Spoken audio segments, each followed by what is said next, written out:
KB, we're back. We are, BC, by popular demand.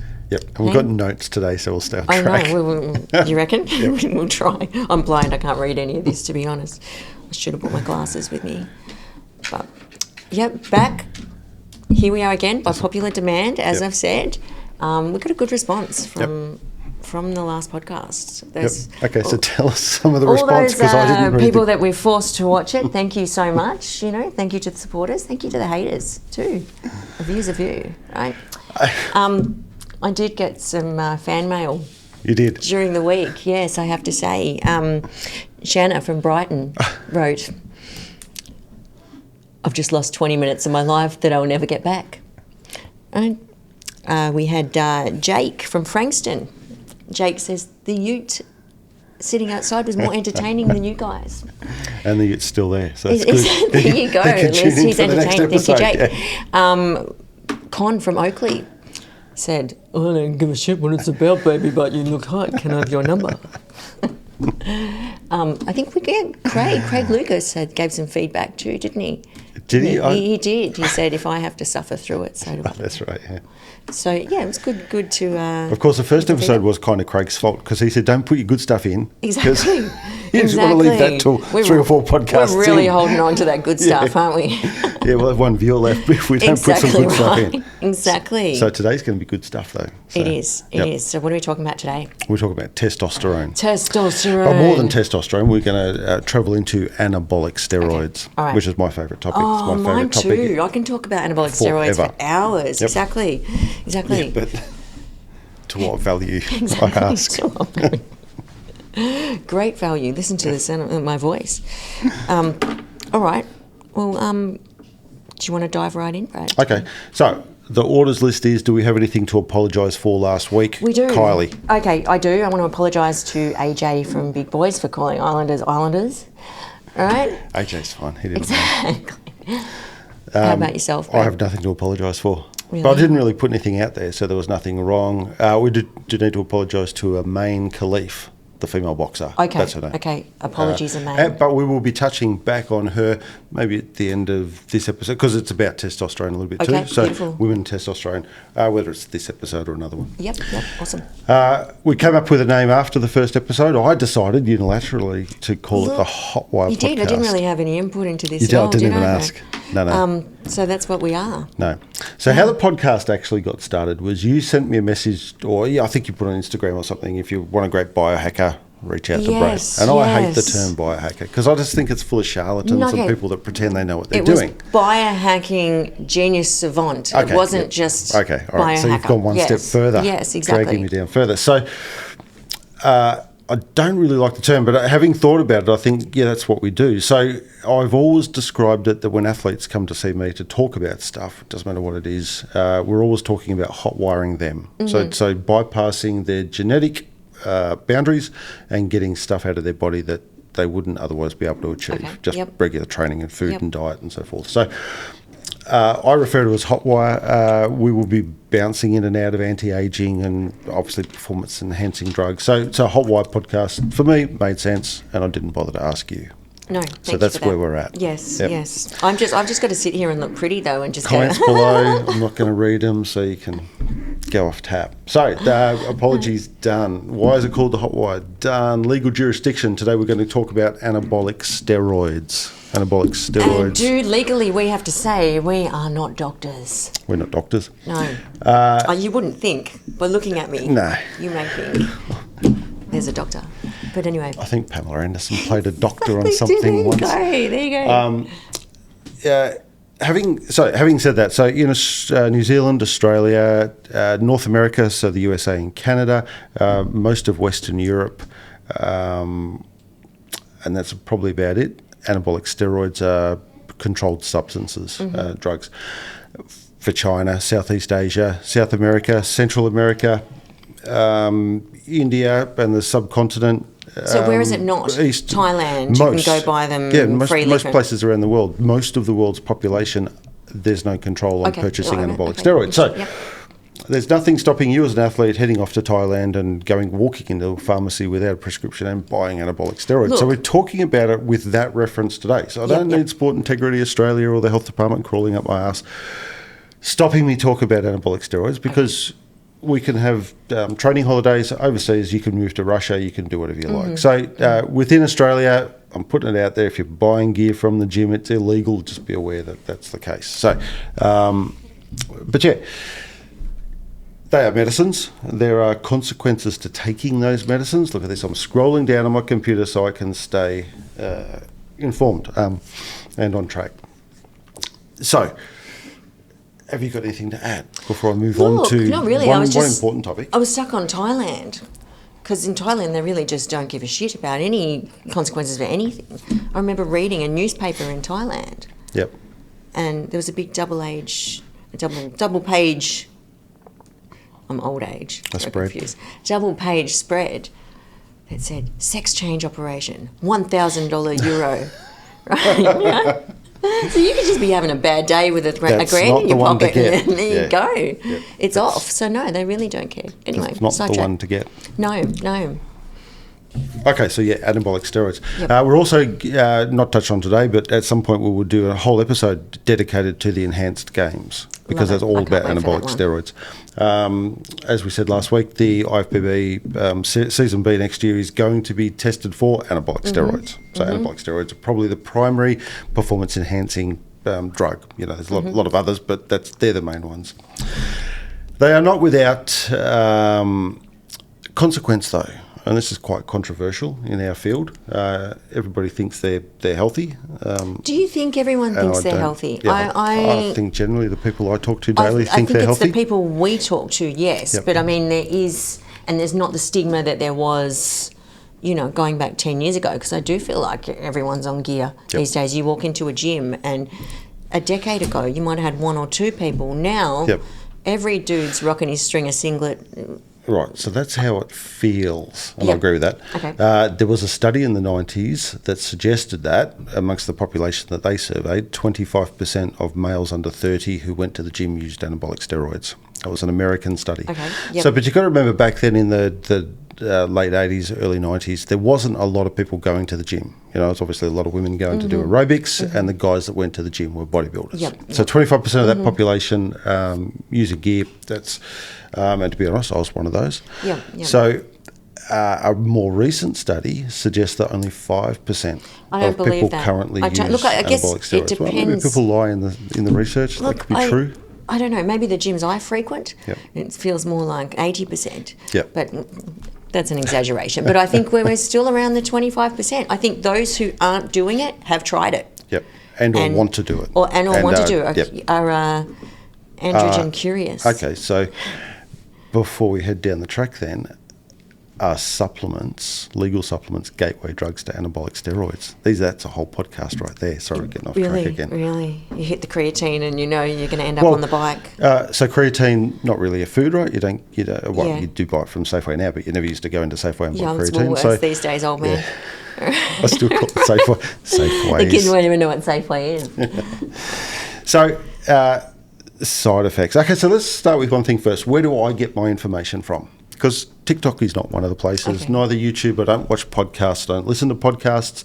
I don't care what the general market has to say about this stuff. I am obviously well educated, and I started studying anabolic steroids back in the 80s. So these are my favourite textbooks I've brought along. But generally, if it's not in a study, I tend not to repeat it. Okay. So this is what we do. I have the Merck Index. For the first 10 years of my marriage, every single night I went to bed with this book. This is a later one, and I'm still married. And she will tell you the story that I would sit and highlight and flag and take notes and compare oxandrolone with oxymethanolone and all the effects. That's so autistic. So, you're tizzing out there for sure. Merck Index is my favourite book. And I've got a number of pharmacology textbooks over the years. So I used to digest these and know these verbatim. This is Declan's book, but this is from 1976. And this is where a guy called Bill Llewellyn got a lot of his information from. This is a whole pile of studies, and these studies are now wrong. And I will talk about that later on why all this information is incorrect. Okay. So And the problem is, unless you're actually staying up to date with the developments, then you're likely to believe that Anabara is not androgenic, because this book is where that information came from. So and this is a highly credible book. This is all professors of biochemistry Brad, and pharmacology. though, is it still available to purchase, even though has it been proven incorrect? Yes. Okay. Yeah, because that's the 1976 edition. That's what you're purchasing, the information that was correct at the top. Okay. And of course, the MIMS prescribing annual, that's got all of the patient information. That's and to be honest, I haven't looked at these books for a number of years. Information changes very quickly. So now we will go to the studies, and I will print off studies and highlight them and flag them. And anyone whose podcast I've been on before will know that I roll up with folders, and that's where I get my information from. So peer-reviewed literature. Now, it's not always correct, but it's more correct than TikTok. Yep. So the side effects. What are the side effects of anabolic steroids, do you think?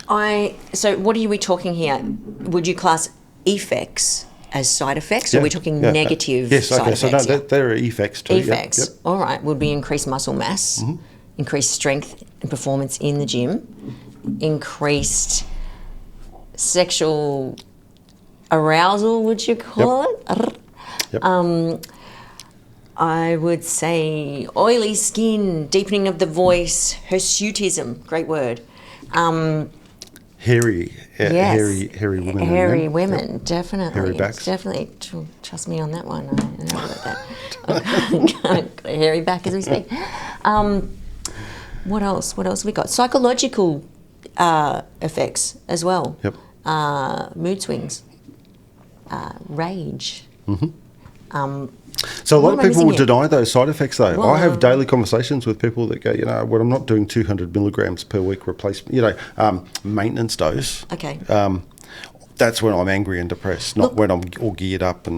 But there are certain steroids that are going to induce that more than others. Say tren, and it's not. I believe that you can. It depends on the individual. You'll be interested when we come to talk about trenbolone too, because it's not a testosterone. Okay. So these are the side effects I've listed out. Yep. Liver disease. Okay. So 17-alpha alkylated, the oral anabolic steroids. Well, that would be orals only, right? Yeah. There are a couple of injectables which also cause. The fluoridated injectables cause, but they're very rare. Yep. So I'm a fan of the really exotic stuff, norethindrolone. Okay. And ethylestrenol and methandriol. You can't buy these anymore. And the vet industry back in the 80s had the coolest names. You would go down to the vet and you'd get for your horse or whatever a bottle of Spectriol or a bottle of Pace or Repair. And these were, I'm sure they weren't marketed to horse trainers. They don't care what it's called, right? They just want guys at the vet buying, my dog is a little underweight. Exactly. So liver disease, definitely. Dementia. Okay, yep. High androgen load, even naturally occurring high androgen load leads to dementia. Really? Psychosis. Here's a good study for you. They took some transgender men, so women becoming men. They did surveys, so behaviour surveys, social work style surveys, before and after. And they asked their family to plot the behaviour changes. 10 times increase in aggression. Okay. So, and that was just at TRT replacement dose, so 50 to 80 milligrams per week. So not high levels. 10 times increase. That's how angrier men are than women. Okay. You would also get effects of confidence, though, that may come across as that. So a more assertive personality, dominating. Getting out of the car, dragging somebody out by the scruff of the neck because you've got newfound muscles. Did I tell you that story? That could be the case. No, I'm thinking of somebody else that's done that. So on a maintenance dose of 200 milligrams per week, because otherwise they get all aggressive and angry if they don't. So addiction. So anabolic steroids are not physiologically addictive. You're not going to get the DTs but you are psychologically addicted. There's plenty of research showing that. I believe that too. Anabolic steroid users have trouble withdrawing from those compounds because of the way they feel. Prostate. Prostate's an interesting one. There's evidence for and against. So the thing is, when they measure whether an anabolic steroid is anabolic or androgenic, is they take a rat or a human, they give them the dose, weekly, monthly, whatever it is, and they measure some of the pelvic floor muscles in relationship, so the growth of those pelvic floor muscles in relationship to the growth of the prostate or seminal vessels. Okay. Right? Yep. So when a high androgen anabolic steroid is more androgenic than anabolic, it causes more growth in prostate than it does in the levator ani muscle, one of the pelvic floor muscles. So the fact is that those studies dictate or suggest that anabolic steroids do have an action at the prostate. Okay. There is another whole body of research which says that is not true, and anabolic steroids do not affect the prostate. So it's, and who knows who's funding these studies? So you don't know that the drug companies aren't behind one lot, and your pinko lefties like me are on the other side. So going, chances it's all are dangerous. it's whoever's funding the studies, isn't it? It's usually it's often not. It's not that the study's biased. It's that the questions asked are biased. So what do we want you to find or ask? Impotence. So testosterone might increase male sexuality, but something like nandrolone definitely reduces it. Yep, Decadic. And we will go into why. We get that later. And back in the 80s and 90s, HIV was directly linked to anabolic steroid use. Okay, but on that, wasn't androgenic steroids used as a treatment for HIV? Yes, originally. But I think that the whole needle thing. So I don't know when the last time you walked into the change rooms and someone goes, "Man, I've just pumped in a mil of Prop. Before I throw my used syringe and needle into the urinal for somebody else to clean up, do you want me to slam a mil into you?" But apparently that was a thing in the 80s. Using There's the same research needle. showing that sharing needles and syringes. I think America in the 1980s, maybe, though. I don't know. I don't know anybody that actually got AIDS. No, back then, it depends. If you're in circles. look, it was prevalent in the gay community back then. So depending on what gym. Can you say gay community? Can I say gay community? Look, I've actually got it. Is this an apology for life? It's no, but I will, because I have a bone to pick with the gay community. Okay, here we go. All right, with the LGBT community. Okay. Right? There's been rainbows for the last 3 days, right? Yeah. And I love a rainbow. And I think they should share the bloody rainbow. I think they've taken over the rainbow. Okay. Share it. Okay. That's Anyway, not too offensive. It's not too offensive. Well, possibly will be, because people get offended about anything these days. But anyway, calling a gay gym a gay gym, who knows? Is that offensive? There are gay gyms. Are they? Yeah. Okay. Well, they're not allowed to say they are, No. but yeah, there are. Right, so how did we get onto testosterone as a topic? You sent me a message. I did send you a message. Because why? Yes. We could talk about what's a normal level of testosterone now. I think we'll cover this now. All right. My theory, Brad, which I do believe you disagree with it, but I think you just like to disagree with my theories at the same time, is so our range values, right? Recommended government range values of testosterone, normal levels, optimal levels, right? In, say, 1975.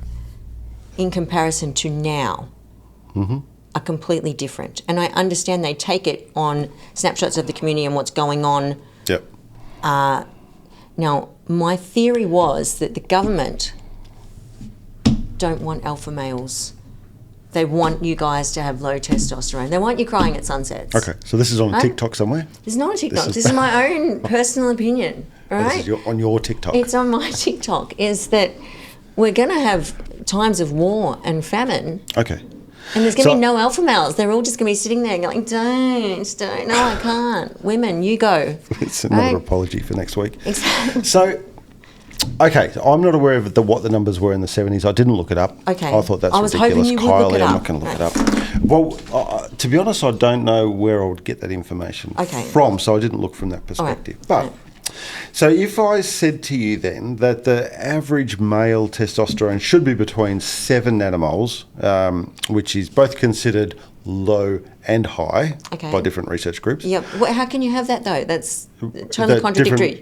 So, we'll go through why in a second. But up to about 30 nanomoles for an 18, 17-year-old. Yep, okay. Now, we've got some natural athletes sitting in the 40s and 50s. An anabolic steroid user might be in the 60s. Okay. Nanomoles. And some anabolic steroid users are less, like 24, 25. Okay. Replacement dose of testosterone, and Finn's going to put up some little flashes to keep track of these numbers. So record the time, Finn, so that you know when to put one up. We're talking between 7 and 30 nanomoles, but the average is 20 nanomole for 50 milligrams of testosterone per week. Okay, so, can you break that down for yes. the rest of us? So if you said that an average 30-year-old had 20 nanomoles of testosterone, okay. Me, I might have 7. I'm quite low testosterone. To get back to the 20, 21, 22, 23, I would need about 50 milligrams of testosterone per week. Yep. Right, so you could take that injectably. There are some studies, there's actually one really good study, where they were able to use 5 milligrams a day, that's 35 milligrams a week, to achieve 20 nanomoles in hypogonadic men. So men that can't produce testosterone, 35 milligrams a week. But was that with every circumstance perfect in the rest of their life? That was average, well, maybe. I don't know. Okay. But do they look at the rest of that data's not available in the study, so I have no idea. Then there are other studies for injectable, so that's a patch. Then there's injectable anabolic steroids where 80 milligrams is a replacement dose. Some of that's ester, that's a fat. We can go into that. I think we're probably going to have some masterclasses off the back of this podcast where we can talk about structural relationships and this sort of stuff so people don't get dragged into it unless they actually want to watch it. But injectable, so say 80 milligrams for 50 milligrams of testosterone. And then, of course, you've got some bodybuilders who use 200 or 300 milligrams per week, but are still only sitting at 20 nanomoles. Okay, why is that? Because their body has reached what is referred to as homeostasis. Like their body doesn't, you don't want 35 nanomoles of testosterone. So you'll fight it in every way. Your body will fight it. You will increase the amount of enzymes which either convert it to dihydrotestosterone or estrogen mainly. And or you'll find other ways. So if you have testosterone orally, it converts to testosterone glucuronidate, and sulfated testosterone is excreted. So it's completely useless. So that pathway is followed, and so it doesn't matter how much gear you use, your body's in a situation where it's just been excreted out. So how do you counteract that though? You don't. Well, why do you want to? So what's what side effects do you think that a person would have that they would need more androgens? If they're within this 7 to 30. Well, they shouldn't be having any feminizing side effects, really, if they're within that range. You wouldn't think so? No. So describe to me, actually, this is interesting, the feminizing side effects. Oh, we're off the topic tits, now too. Man boobs, I would say. Okay, so you're talking from excess testosterone use or from not enough testosterone use? Not enough testosterone use, yes. Because I'm going to say it goes both ways. You did say feminizing, I'm confused. Because if you use too much gear, of course, you get gynecomastia as well. Yes. So you're saying not enough, right? Well, whether it's not enough or is it's an imbalance between estrogen and testosterone relationship. Yep. Okay. So the science that you're currently talking comes from these books. Okay. What the ones that are wrong, is that what you're saying? Yeah. True. So there's a new therapy. Okay, so if you get prostate cancer, and this is a controversial therapy because it works for some people and doesn't work for others, they put you on drugs like bicalutamide or flutamide, which are anti-androgens. They shut down the androgen receptor. Yes, I've actually been on anti-androgens before. Yeah, or minoxidil. For heaps of bodybuilders are using gear and minoxidil at the same time. Okay. So they maintain their hair, and that's an anti-androgen. Okay. Right, so sorry, why have you been on anti-androgens? It was for polycystic ovary syndrome. Ooh. Yes. So I was on have I got anti-androgen. something to say about you, surely? And, well, the doctor, I remember, clearly said to me in the consultation, if you get pregnant and you have a baby boy, he'll be born without a dick. quote unquote. Was this like a naturopath or a No, this is a chiropractor or legitimate something? doctor. This is a gynecologist, right? Dr. Fiddler. Right. No, his name wasn't that. Right. Anyway. No, that's what he said. He clearly said that to me. He said, you need to be on contraception. He may have got that information from a book like this because that's probably not true. So, we'll come back to PCOS because that's where we get to talk about the boxer again. Okay. Right? Yep. And I've marked it on my book so that I remember to come back because we're way off topic now. So, did you know that a mouse study, so in mice, they've done it in humans, but mice are the quickest group to actually get the effect for. Yep. They bred alpha estrogen knockout mice, males. Okay. That means they don't have an alpha estrogen receptor. And they were all fat and lazy. Okay. So then they took normal mouse, male, they gave it an alpha estrogen receptor blocker, so like tamoxifen, but more strictly alpha estrogen, not beta estrogen. And they got fat and lazy. Okay. Then they amped up the alpha estrogen in that same group of mice. They took them off the receptor antagonist. Yep. And they put them on alpha estrogen, and they got jacked. They got skinny and hard. Okay, because there's a full. lot. So many people these days think estrogen's bad. Estrogen's bad. It's not. We need to block it. Absolutely, it's an old school theory, favourite drug, and more so. Okay, so I tend towards stuff that we can use in drug-tested athletes. Okay. So we can't use estradiol, but we can use a whole host of other estrogens which are legal. So we know that alpha estrogen, which is the one that everybody blames for gynecomastia, and I've used a little bit too much gear, so therefore I'm going to put on body fat or whatever. So they slam the Arimidex. Not true anymore. But we can explain why people do get fat shortly. Under my nandrolone conversation. So by actually amping up the amount of alpha estrogen you've got, and beta estrogen's anabolic in skeletal muscle, you get better effects from your anabolic steroids. Okay, so it works Testosterone in particular. Yep. Okay. And there is a number of actual estrogenic anabolic steroids, and the ones that come to mind, I've got a little list here, but the ones that come to mind are methandrostenolone, dianabol, and boldenone. They're both estrogens, not testosterones. Okay. So what they did was they took some mice, they gave them androgen blockers. Yep. So these were immature, they were babies. They put them on dianabol, and they came to be fertile, so they reached estrus cycle 50% faster than the ones that weren't on it, females. So they've established that those two drugs, there's a whole host of others, are estrogens, and they work through the beta estrogen receptor. Yep. They do have some androgenic activity. So the thing is about progesterone, estrogen, and testosterone, they're all very similarly structured. There is crossover activity. Progesterone being the one that doesn't cross over as much as testosterone and estrogen. So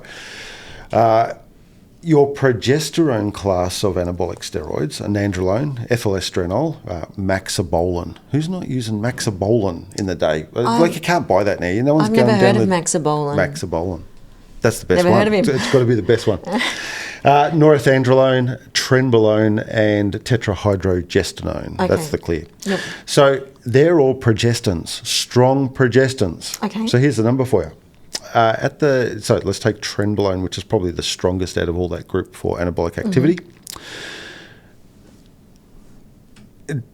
At the androgen receptor, using dihydrotestosterone as 100%, trenbolone is 107% active. Okay. So dihydrotestosterone is 3 times stronger than testosterone. Okay. Right, so okay. trenbolone is heaps stronger than testosterone. However, if you took the progesterone receptor, and the progesterone receptor was 100% for progesterone activity, for progesterone, it's 137% active. Okay. So it is a progesterone, not an androgen. Interesting. So same with the others, same with the clear, although those numbers aren't measured for the clear. So is which this is why tetrahydrogestanone. you wouldn't run tren for a long period of time, because the negative side effects really start to overpower? Yeah, because you're on a progesterone. So progesterone, as a okay. male, Yep. look, as a female, it's probably fine. Probably. I don't know. have It is heard that- androgenic yeah. though, so you are going to virilise. Well, I've heard So- that tren actually is quite, I mean, maybe I'm way off here, but a safer option for some women. Maybe. Yeah. We're not doctors though. We're not. Don't go on tren, everyone. Well, the thing about trenbolone is that there is one or two drugs for humans. Yep. I don't know that they're still registered in Australia. I don't think so. But generally it's not used because it's not used for androgen replacement therapy and for bone health and osteoporosis. Probably nandrolone is your go-to. But it's in the same list, right? They're 19 nortestosterone derivatives. I still want to hunt out some Maxabolin.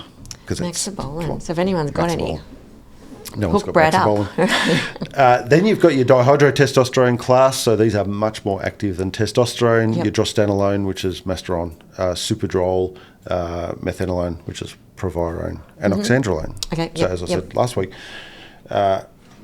So how did they decide originally amongst all this stuff, what's wrong with this information? So all this is about 2003. In 2003, they discovered a thing called an androgen receptor associated protein. So the androgen receptor is much more effective, and I've got my notes here and they're all highlighted, so I can give you the proper statistics. Hit And me with remember, the statistics. don't quote me, don't go out there and quote, oh, Brad said this or Brad said that. Go to Google Scholar and look these studies up yourself. In fact, in comments, I'm going to put all of the references Yes, for the do it, material that do I'm it. using. So, there are known, as at now, 3 androgen receptor associated proteins. I'm going to read directly from something that I have written myself Please on the do. subject. A study by Chen and Chang, 2007, tested diadzine. So everybody thinks diadzine, which is a soy isoflavone, derivative, is isn't going it? to give titties to men. Yep. Not yes, true. we do. Soy boys, the term from boys. yes. Yep. Formerly an estrogen. So it's quite effective as an estrogen. What do you It's mean formally? It's no I'm longer saying an estrogen. formally in my paper. I've described it formally Oh, as an you have estrogen. described. Okay. Yep. Me, and found that it mediated androgenic effects without the addition of coactivators. So without the coactivators, which I'll explain what they are in a minute, diadzine activates the androgen receptor. Okay. So it was thought that there were no, and this is later than 2004. We'll get back to 2004 in a minute, but it was thought that it was an estrogen. It is a little bit estrogenic, but it is also androgenic. Okay. So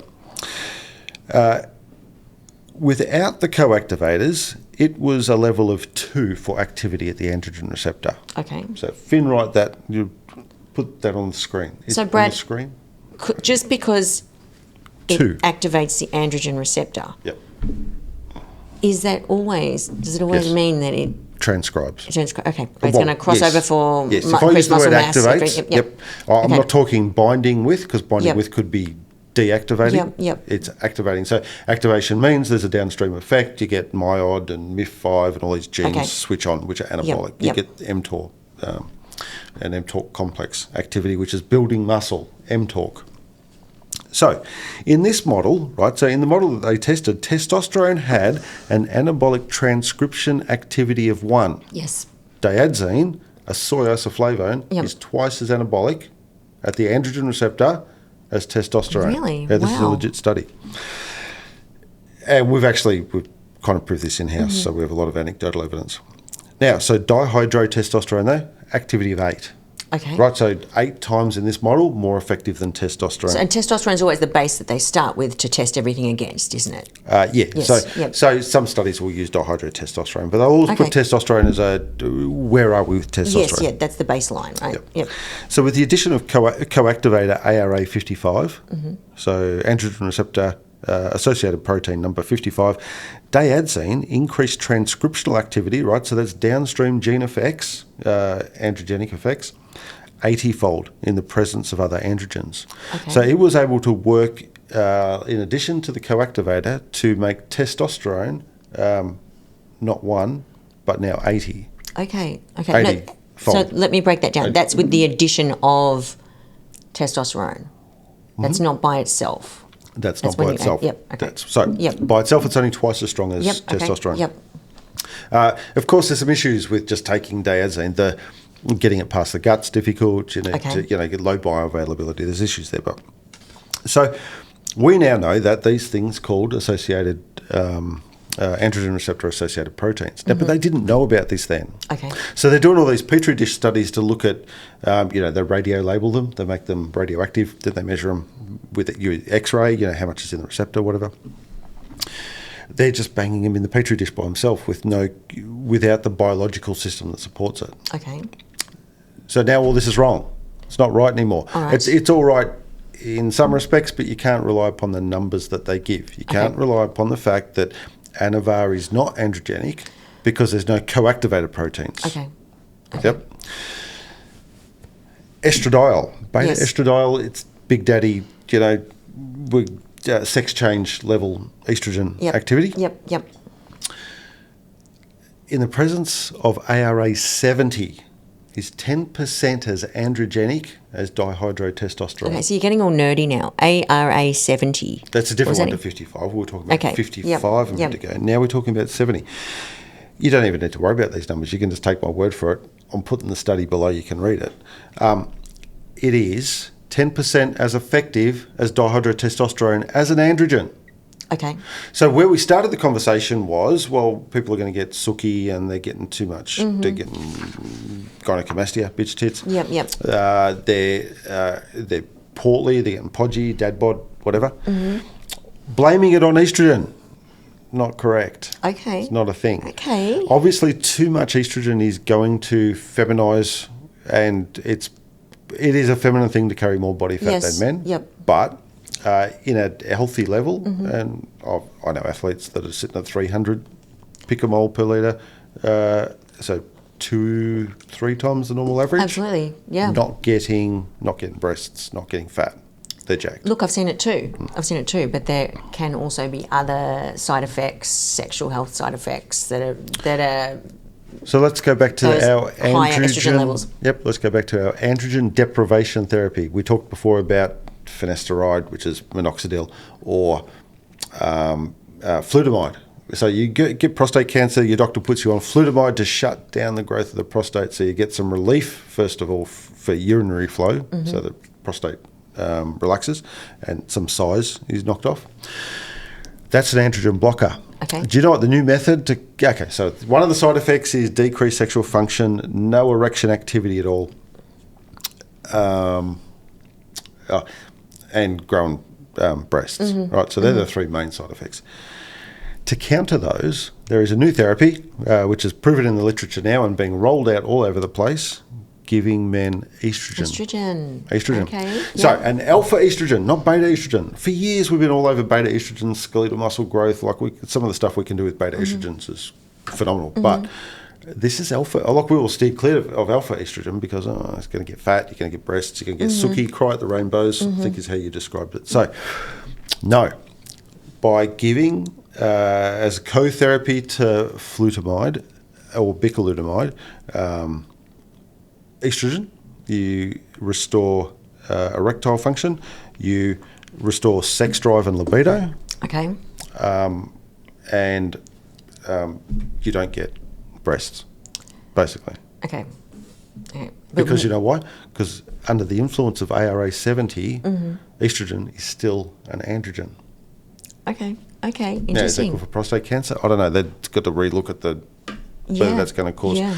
And this has all come about from prostate cancer research. We know all this androgenic stuff, anti-androgens, a lot of the stuff I talk about when I talk about anabolic steroids comes from prostate cancer studies. Okay, fantastic. Right? So not that the steroids gave them prostate cancer, but how do we switch on, how to switch off, what's the receptor mode, all that sort of stuff. So estrogen's not bad. So in fact, it's anabolic. how new are these demonstrations, though? What are we talking? Because All if in the you last went 10 back, years. Okay, all in the last 10 years. Yeah. Because for years, Also in the last couple of years, but the demonisation of estrogen has been there amongst the bodybuilding community. Biochemists, endocrinologists, people who know what they're talking about. Have always gone with the theory of new estrogen's too high. We need to control it. I think that the difference between us and a doctor, I guess, a doctor sees patients all day. They really don't get time to sit and research. It's not their thing, unless they're doing a PhD in something. Our job is to design the next greatest supplement. And we've got a line of people out the door who want just something just for them. What technology can you give me to sell? So we're in the literature. What's the latest study? So, and what's the latest study showing me a product that I can take to market that I'm not going to get in trouble from ASADA or Sport Integrity Australia, WADA, the Federal Police, the Victorian State Police or New South Wales State Police or whoever it is, whichever state. And Queensland's really quite strict, right? More strict than Victoria and New South Wales. So you can be really careful what you do. For America and Western Europe. So we're constantly reading the studies. So we come across this as soon as it's published. Okay. The other thing is we're willing a little bit to take mouse studies and then say, okay, so let's try this in humans and see what happens. And a lot of it's from food and stuff like that. So there's no great safety risk or anything like that with it. It's more a financial risk. We buy it in. Does it work? We get a whole pile of people who are disappointed in 6 months that they're all spongy and soft and crying at rainbows. But as it happened, they're not. So, estrogen, good. So, why then, when you take nandrolone or maxabolin or trenbolone or the clear, do you get a little bit fat? Because you progesterone, isn't it? No. Because progesterone. Okay, so two things. Why do you get sex dysfunction? Sex dysfunction, if you're going to have to apologise for this term next week, I can tell. If you're diddling little kids and you get chemically castrated for it. Why do you have to apologise for that? Not kidly diddlers, no. So, and you probably should be You should be castrated. You should be permanently castrated, probably. But if you're chemically castrated, you're castrated with progesterone. Okay. Because progesterone removes all sex drive. Yep. So not just erectile function, actually the thought processes that go along with it. Interesting. So does that happen for women too? Because often we get in premenopause and menopause prescribed progesterone. Would that be I don't know. a side effect? I haven't looked at that. So okay. I don't know. All this. Look, most you of don't care about women. to be honest, are it's all about men. So, right? I will have a look for you. Please, yes. But some of these drugs like nandrolone, not known as a cutting drug, right? You never go on nandrolone for a cutting cycle. Now, why don't you? Because, and everyone says, well, nandrolone, it's estrogenic. Well, we know it's not estrogenic. It's progestogenic, and the two receptors are quite different. So if it's progestogenic, it's not estrogenic. Okay. So nandrolone has been found to shut down the beta-3 adrenoceptor. There's a lot of things going on the screen. Okay, there is, because I've had clients before on nandrolones many times who've suffered from severe depression on the old nandrolone. So then we might have done the switch to NPP and tried to get a shorter ester or something and change that around. I think probably nandrolone is your problem, not necessarily the ester. Okay. So back in the day, one of my favourite drugs was larabolan. I think larabolan was nandrolone laurate, and laurate is longer again than Decadate. Really? So okay. Longer, it takes much, probably clearance time is 5 years or something there. WADA tested, but and it's not a drug anymore. No one's got an underground lab selling larabolan, but by shutting down the beta-3 receptor, that's your adrenoceptor in your fat tissue that burns fat. Okay. So you can no longer burn body fat. Is that why you on bulk? Nandrolone, is this that's why you bulk. Okay, all right. Yeah, so you get a lot of fatty tissue in amongst the muscle cells, which is fine because probably if you're a runner, you're using nandrolone, you're not using stanozol. So stanozol bad for joints. Well, it is. Not a lot of fat accretion. So it's got nothing to do with estrogen. It's got everything to do with the progesterone activity shutting down. So just to go back onto stanozol, is stanozol classed as a progesterone as well? Would that be under the... Would it be?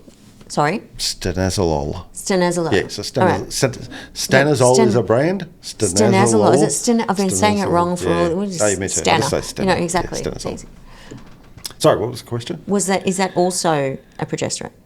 No, so that's an androgen. That's actually a proper androgen. Okay. So stanozol was always known if you used it by itself, and sometimes in the 90s, that's all that, you get whatever you got. People thought it dried out joints. It doesn't dry out joints. There's no such thing. But it's known as a dry steroid that you can use in cutting that's not going to hold water on you, isn't it? Yes. So what happens is stanozol signals your body that you've got lots of testosterone. Okay. So you shut down testosterone production. It doesn't aromatise those, so it doesn't convert to estrogen. Okay. Estrogen is the main anabolic hormone for bones, ligaments, tendons, myofascia, and cartilage in joints. Just on that though, I've seen people put on decent amounts of muscle mass. I didn't say it wasn't using stanozol. anabolic. Okay. Yeah, so it's still got some anabolic Yep, activity. You're not getting huge like Dianabol though. Yep. And Dianabol is almost strictly an estrogen. Okay. It's androgenic as well, Okay. but most of the mass you get is estrogenic and fluid. Estrogen holds fluid, right? Different, more so than testosterone. Probably oxandrolone would also fit in the same class as stanozol. Okay. So good cutting drugs, not putting on a lot of body fat, not holding a lot of fluid, but also shutting down estrogen production. Okay. So Okay. drying out joints, not a thing, but eroding, essentially, metabolizing cartilage, ligaments, Yep. tendons, Yep. and therefore you're then getting those grating injuries So because you've just metabolized all your collagen for energy. really, so because of its effect on estrogen, it almost Because of when you its look at effect on Nolvadex estrogen, or something like that, tamoxifen, we Yep. have traditionally used that in bodybuilding towards the when you're in the later stages Yep. to dry out. Yep. So is it the same thing? Same thing. Okay. Yep. Interesting. Yeah, so there was some research on a SARM called MENT, so methyl 19-nortestosterone. Okay. So it was we'll do a masterclass on structural relationship and how Yes, this yes, plays out. please. But the 7-alpha position MENT was. And they had to actually stop the study because the young, it was supposed to be male contraceptive. Okay. They stopped the study because the trial group all got osteoporosis. Interesting. So because after 6 months on the drug, they didn't have any. It doesn't estrogen, aromatise. yes. Low estrogen. Okay. Poor bone health. Interesting. So that's one thing to be aware of when you're choosing your anabolic steroids. And this is almost a problem with. Okay. It would be a problem, but for the fact that most of the gear we test is just testosterone. Yep. Everybody wants fancy Yep. stuff. Give me Yep. some Masteron or whatever. Yep. We test, and we don't test with the flicky bag. I'll bring the machine in a second. Finn, can you grab me the ramen? So we test all tests mainly as testosterone. Okay. So what happens with testosterone is that aromatizes to estrogen, so it's not a problem. So if we but got imagine anything we like- had a keg of Do we just get- stanozol. Are we going to test something here? We're not going to. No, I think I got something in the car. I can go. An unnamed bodybuilder's just walked through the door. Exactly, that's right. So, if you just had a keg though Yep. of stanozol Yep. and you were selling that as all the nandrolone and this and that, the problem would be that all these people would be suffering these side effects Okay. without really knowing why. Yep, And yep. that's the problem with underground labs in a way, is the government's control has squashed people's ability to. You get fake stuff in Thailand too, but you're more likely to get what you're buying in Thailand because there's no pressure to lie, Okay. other than financially. What But- about, though, when you're looking at expensive steroids like Primabol and Anavar, So, oxandrolone? I would posit that they're the same price to produce Really? at manufacturing point of view. So not underground lab, they're probably Yep, paying more yep. because it's more exotic. Yep. And I don't know what you pay for Maxibolin, but I bet you that's very Yeah, expensive. yeah. When you're looking at the per kilo price, though. Colostobol. But per kilo price, I imagine you're paying $10,000 a kilo. You know, for chemicals like that, Yep, they're yep. all might be some cheaper. Yep, yep. But if it's only 10%, that's $1,000 a litre. Okay. At $1,000 a litre, at 10 ml bottles, that's 100 bottles. That's $10 a bottle. Yep, yep. Right, so it's not going to make much difference if it's $3 or $10. Yeah, yeah. So, and even if it's $20, not a lot. So, one of the side effects of government interference, can we say that, is there's more pressure to get one chemical and then sell it as 15 different ones. Okay. And Yep, so yep. the health outcomes are probably more problematic. It's like heroin, right? You clamp down on heroin, it's easier to bring in fentanyl. Next thing, you've got a whole pile of fentanyl Yep, overdoses. yep. So this is always the way. People want to do good. And I'm all over policing, happy with policing, I don't really care. But if there's a negative health outcome, then you need to relook at, like yeah. pill testing at Yep. concerts or whatever, it's better to know whether it's ecstasy For or sure. Absolutely. iodine, which is poisonous. So, yeah. I think we're going to leave it right here Yep, and pick yep. up next week Okay. with the second half of this information. Agreed, because it's a lot to take in. Yeah. It is. It's a lot of science. It's a lot of Brad.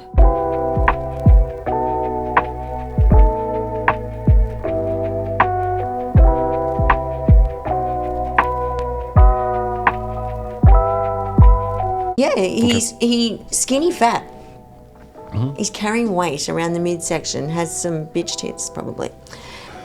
My bench press went up 20%. Now, it doesn't work on everybody. But In what period of time are we talking? 1 week. In 1 week? 1 week. Okay, and yeah, TRT would definitely usually be my first point of call, which obviously would elevate So I'm not saying you're estrogen wrong. as well. He needs a Merck index. Exactly. That'll take his mind off his wife. Exactly.